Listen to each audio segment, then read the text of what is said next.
दोस्तों आज मैं आपके लिए एक ज़बरदस्त वीडियो लेकर आया हूं जहां पर मैं आपको दो तरीके बताने वाला हूं कि कैसे आप 10,000 रुपये पर मंथ म्यूचुअल फंड से कमा सकते हैं। हर मंथ एक सैलरी ले सकते हैं म्यूचुअल फंड से 10,000 रुपये की। ठीक है, तो ये जो इस वीडियो हमने बनाया है, क्वेश्चन आया था हमारे पास रुपेश साहा जी की तरफ से, पश्चिम मेदिनीपुर वेस्ट बंगाल से। उन्होंने कमेंट किया था कि सर मुझे ज़्यादा नहीं 10,000 रुपये की सैलरी चाहिए म्यूचुअल फंड से, मुझे बताइए कि मैं कितना का इन्वेस्टमेंट करूं और कैसे मुझे 10,000 रुपये पर मंथ आसानी से म्यूचुअल फंड से मिल सकता है। तो आज हम आपको दो तरीके बताने वाले हैं। ठीक है, दो तरीके बताने वाले हैं जहां से आप 10,000 रुपये पर मंथ की म्यूचुअल फंड से सैलरी ले सकते हैं और वो पैसा आपका कभी ख़त्म नहीं होगा। चाहे आप कितनी बार भी, कितने भी, जब तक आप जीवित रहें तब तक भी आप ले सकते हैं, आपके आने वाले जनरेशन भी ले सकते हैं। हम आपको ऐसा तरीका बताने वाले हैं 10,000 रुपये पर मंथ की। और हम आपको इन्वेस्टमेंट अमाउंट भी बहुत ज़्यादा नहीं बोलेंगे, इतना ज़्यादा अमाउंट नहीं बोलेंगे ताकि जो आप लोगों को बहुत ज़्यादा लगे, तो इतना बड़ा अमाउंट हम नहीं बोलेंगे आपको। तो चलिए हम वीडियो शुरू करते हैं। हम आपको दो तरीके बताने वाले हैं। जो पहला जो तरीका है वो मुझे थोड़ा सा डिफ़िकल्ट ज़रूर लग रहा है, लेकिन मैं कहना चाहूँगा जो दूसरा तरीका है मुझे ज़्यादा अच्छा लगा। मैं दोनों तरीके आपको बताऊंगा, आपके हिसाब से जो तरीका आपको सही लगेगा आप वो तरीका अपना सकते हैं। ठीक है, पहला जो तरीका है वो ये है कि सपोज करिए कि आप अगर आप 10 लाख रुपए इन्वेस्ट कर सकते हैं। ठीक है, अब 10 लाख रुपए आप एक बार में इन्वेस्ट करें ऐसा भी नहीं है। आप या तो आप एसआईपी करके 10 लाख रुपए जमा करिए, या तो आप 8-10 बार लमसम करके 10 लाख रुपए जमा करिए, ये आपके ऊपर है। ठीक है, तो अगर आप कैसे भी, चाहे वो एसआईपी करके आप 10 लाख रुपए जमा कर रहे हैं या आप लमसम करके 10 लाख रुपए जमा कर रहे हो 8-10 बार 15 बार, जो आप कभी 20,000 जमा कर दिया, कभी 30,000 जमा कर दिया, ऐसे करके आप 10 लाख रुपए अगर आप जमा करते हैं, पहला मैं सिचुएशन बता रहा हूं, 10 लाख रुपए अगर जमा करते हैं तो आप क्या कर सकते हैं, 10 लाख रुपए अगर एक बार आपका जमा हो गया, चाहे वो एसआईपी करके हो या लमसम करके हो, उसके बाद आप पर मंथ 10,000 रुपए निकाल सकते हैं। पर मंथ 10,000 रुपए निकाल सकते हैं और वो आप कभी भी कभी मतलब जब तक आप चाहें तब तक आप निकाल सकते हैं, वो पैसा खत्म नहीं होगा। ठीक है, ये हो गया पहला तरीका। ठीक है, लेकिन इस तरीके में एक दिक्कत है, मैंने कहा था ना कि इसमें थोड़ा प्रॉब्लम है। इस तरीके में एक दिक्कत है। ये तरीका एक दिक्कत क्या है कि आप 10,000 रुपए पर मंथ आप निकाल रहे हैं, तो अभी के फिलहाल के लिए हो सकता है आपके लिए 10,000 रुपए सही है कि आप 10,000 रुपए पर मंथ निकाल रहे हैं, लेकिन आने वाले, आपने 10 साल निकाल लिया, आने वाले 10 साल में जब इन्फ्लेशन, महंगाई दर बढ़ जाएगा तो वो 10,000 रुपए की वैल्यू कहीं ना कहीं कम हो जाएगी। क्योंकि अभी जो आप 10,000 रुपए से जो सामान खरीद पा रहे हैं, आने वाले 10 साल में आप उस 10,000 से उतना सामान नहीं खरीद पाएंगे। हो सकता है उतना सामान खरीदने के लिए आपको 10 नहीं 15,000 रुपये लगे हो, या 14,000 रुपये, या 16,000 रुपये लगे, या 20,000 रुपये लगे। मतलब महंगाई बढ़ती जाती है, महंगाई का दर बढ़ते जाता है आने वाले 5-10 साल में।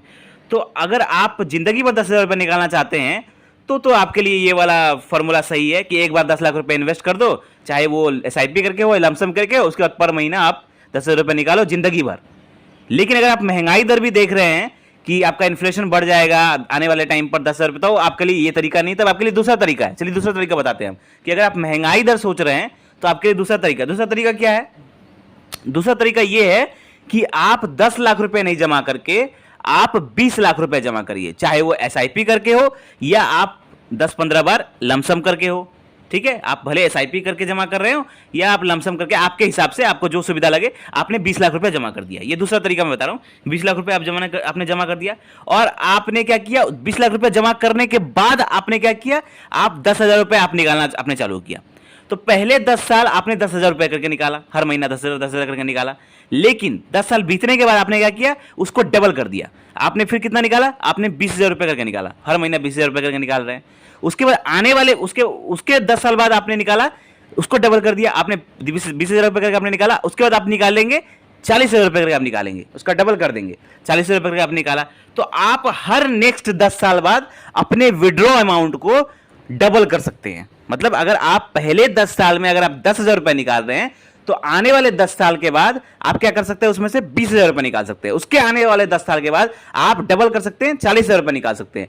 तो ये जो है तरीका, ये तरीका अच्छा है, आप इन्फ्लेशन को बीट कर पाएंगे। मतलब अगर महंगाई दर बढ़ रहा है तो आपका विड्रॉ अमाउंट भी बढ़ रहा है, आपकी सैलरी भी बढ़ रही है म्यूचुअल फंड से। आप पहले 10,000 रुपए निकाले थे, आने वाले नेक्स्ट टाइम पे आप 20,000 रुपए करके निकालेंगे। ये हो गया तरीका। लेकिन अब बहुत सारे लोग पूछेंगे कि सर ये काम कैसे करता है। अब पैसा निकाल तो रहे हैं, लेकिन ये एक्चुअली काम कैसे कर रहा है। पहले आपने 10 लाख रुपए जमा कर दिए, तो उसके बाद आपने 10,000 रुपये निकाले, ठीक है। लेकिन आने वाले जब दूसरा जो हमने तरीका बताया उसमें आपने 20 लाख रुपए जमा किए, पहले साल आपने 10,000 रुपये निकाला, उसके बाद आपने 20,000 निकाला, उसके बाद आपने 40,000 रुपये निकाल रहे हैं आप, मतलब आप डबल कर रहे हैं। तो ये काम कैसे करे तरीका, तो इसका काम हम आपको कैलकुलेशन हम आपको बताते हैं। सपोज करिए जो म्यूचुअल फंड से जब आप सैलरी लेने की कोशिश करते हैं ना, तो इसका एक तरीका है, आप जितना इन्वेस्ट अमाउंट करते हैं, जो भी आपका इन्वेस्टमेंट अमाउंट है, उसका आप 1% अगर निकालते हैं, महीने का 1% निकालते हैं, वो होता है म्यूचुअल फंड से आप सैलरी लेने का तरीका।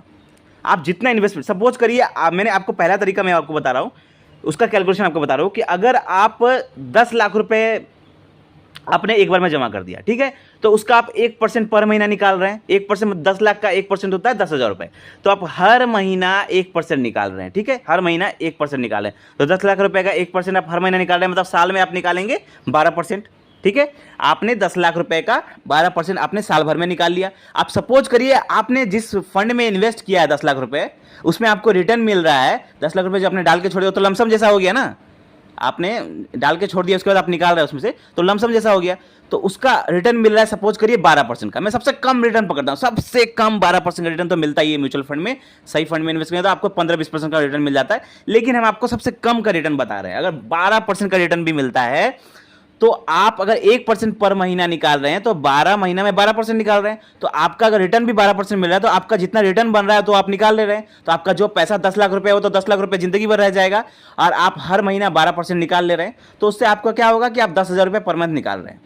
लेकिन जो दूसरा तरीका है उसमें क्या है, उसमें आप 20 लाख रुपए जमा कर रहे हैं, ठीक है, और तब आप कितना निकाल रहे हैं, आप हर महीना उसका सिर्फ 0.5% निकाल रहे हैं, क्योंकि 20% का 0.5%, 20 लाख रुपए का 0.5% होता है 10,000 रुपए, तो हर महीना आप 0.5% निकाल रहे हैं, मतलब साल में आप कितना निकाल रहे हैं, 6% निकाल रहे हैं पैसा। और आपका अगर रिटर्न मिल रहा है 12% का, तो आप हर महीना कितना निकाल रहे हैं, हर साल कितना निकाल रहे हैं, सिर्फ 6%। बाकी जो 6% हो रहा है वो तो उसमें जमा हो रहा है और कंपाउंड भी हो रहा है। तो इससे क्या हो रहा है आपका, इससे आपका पैसे को टाइम मिल रहा है कंपाउंड होने का। तो आने वाले 10 साल में वो 6% जब कंपाउंड होगा हर साल, तो वो पैसा आपका बढ़ते जाएगा, और उसके बाद आप सिर्फ निकाल रहे हैं 6%, और आपका पैसा उल्टा और 6% बढ़ रहा है। तो इससे आपका क्या होगा, पैसा भी ग्रो हो रहा है और आप पैसा भी आप डबल करके निकाल पाएंगे। तो जो दूसरा तरीका है उससे आप इन्फ्लेशन को बीट कर पाएंगे और आप आराम से ज़्यादा पैसा भी निकाल पाएंगे। बस इसमें क्या है कि आपको थोड़ा ज़्यादा पैसा इन्वेस्ट करना है, 20 लाख रुपए इन्वेस्ट करना है, और इसमें आपको पहला वाले सिचुएशन में आपको 10 लाख रुपए इन्वेस्ट करना है, लेकिन इससे आप सिर्फ पर महीना 10,000 रुपए ही निकाल पाएंगे। उससे ज़्यादा निकालेंगे तो आपका जो पैसा मूल जमा पैसा है वो खत्म हो जाएगा। लेकिन अगर आप इसमें इन्वेस्ट करते हैं, दूसरे वाले सिचुएशन में 20 लाख रुपए इन्वेस्ट करते हैं, चाहे वो SIP करके हो, लमसम करके हो, तो आप ज़्यादा पैसा निकाल सकते हैं। तो आई होप आपको ये कैलकुलेशन समझ में आएगा। कोई भी मन में डाउट है, कोई क्वेश्चन है, तो आप हमें कमेंट कर सकते हैं। वीडियो अच्छा लगा हो तो लाइक करें, और ऐसे ज़बरदस्त फाइनेंशियल वीडियो पाने के लिए हमारे चैनल को सब्सक्राइब करें। धन्यवाद।